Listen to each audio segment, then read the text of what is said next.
கெட்ட பழக்கத்தினால் பிச்சை எடுக்கும் நிலைக்கு தள்ளப்பட்ட நடிகர். காதல் படத்தில் இடம்பெற்ற நடிச்சா ஹீரோ தான் சார், படிப்படியா சிஎம் என்ற வசனத்தை பேசி கவனிக்க வைத்தவர் காதல் விருச்சிகாந்த்.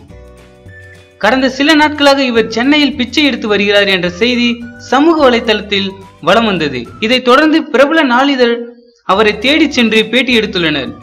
பரவலாக பரவப்பட்ட அந்த செய்தி உண்மைதானாம். அவரை சூளையில் உள்ள அங்காளம்மன் கோவிலில் தினமும் அன்னதானம் போடும் நேரத்தில் வந்தார். அவரிடம் பேச்சு கொடுத்த நிருபர், அப்பா அம்மா மறைவுக்கு பிறகு எனக்கு எங்கு செல்வது என்று புரியவில்லை. காதல் படத்துக்கு பிறகு சில வாய்ப்புகள் வந்தது, சில படங்களிலும் நடித்தேன். ஆனால் தேவையற்ற குடி சிகரெட் பழக்கத்தில் என் வாழ்க்கை தரிகெட்டு போனது. இப்போதெல்லாம் பட வாய்ப்புகள் வருவதில்லை.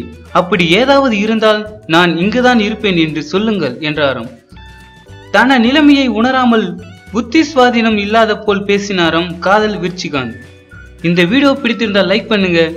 காதல் விருச்சிகாந்தின் பற்றி உங்களுக்கு கருத்துக்களை கமெண்ட் பண்ணுங்க. மறக்காம சினிமா நியூஸ் அப்டேட்டை சப்ஸ்கிரைப் பண்ணுங்க.